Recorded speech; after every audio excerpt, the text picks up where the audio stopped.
भारतीयांच्या मनावर अधिराज्य गाजवणाऱ्या सूरसम्राज्ञी आशा भोसले यांच्या पार्थिवावर आज दुपारी 4 वाजता शिवाजी पार्क इथल्या स्मशानभूमीत अंत्यसंस्कार केले जाणार आहेत। दरम्यान लोअर परळमधल्या त्यांच्या निवासस्थानी आशाताई भोसले यांचं पार्थिव अंत्यदर्शनासाठी ठेवण्यात आलंय। यावेळी मुंबई पोलिसांकडून मानवंदना देण्यात आली। अंत्यसंस्काराला मुख्यमंत्री, दोन्ही उपमुख्यमंत्र्यांसह इतर महत्त्वाचे नेतेही उपस्थित राहतील। मुंबईतल्या ब्रीच कँडी रुग्णालयात वयाच्या 93व्या वर्षी आशा भोसले यांनी अखेरचा श्वास घेतला।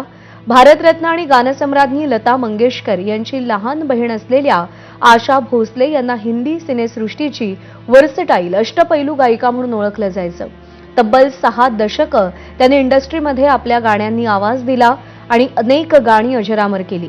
केवळ हिंदीच नाही तर मराठी, बंगाली, गुजराती, तमिळ, तेलुगूसह अनेक भाषांमध्ये त्यांनी गाणी गायली आहेत। हिंदी सिनेसृष्टीतील दिग्गज संगीतकार आर.डी. बर्मन, ओ.पी. नय्यर, सचिन देव बर्मन अर्थात एस.डी. बर्मन, लक्ष्मीकांत प्यारेलाल यांच्यासोबत त्यांनी अनेक गाणी अजरामर केलेली आहेत।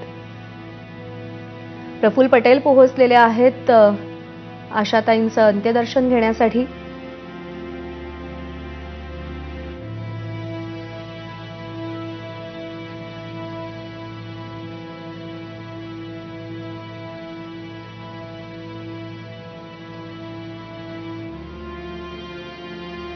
कुटुंबियांची अवस्था अत्यंत वाईट आहे। काय बोलावं आणि कोणत्या शब्दात सांत्वन करावं हा प्रश्न इथे प्रत्येकाला पडलेला असेल।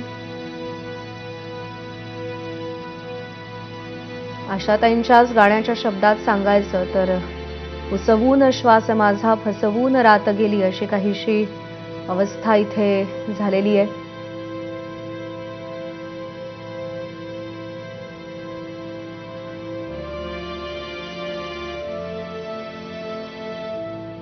आज दुपारी 4 वाजता त्यांच्यावरती अंत्यसंस्कार केले जातील।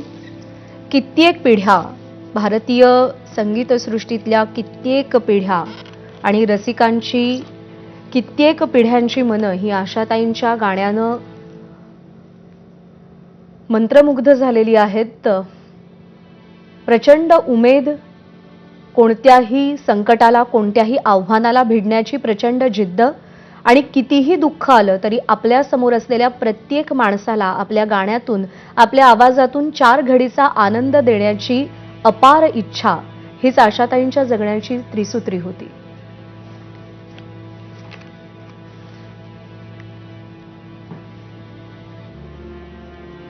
आणि सध्या आपल्यासोबत आहेत प्रसिद्ध गायिका बेला शेंडेजी। आपण त्यांच्याशी आशाताईंच्या आठवणींसंदर्भात संवाद साधूया।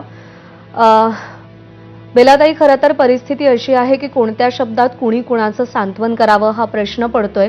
आपल्या आयुष्याचा एक खूप मोठा भाग आज आपल्यापासून तुटून दूर जातोय असं प्रत्येक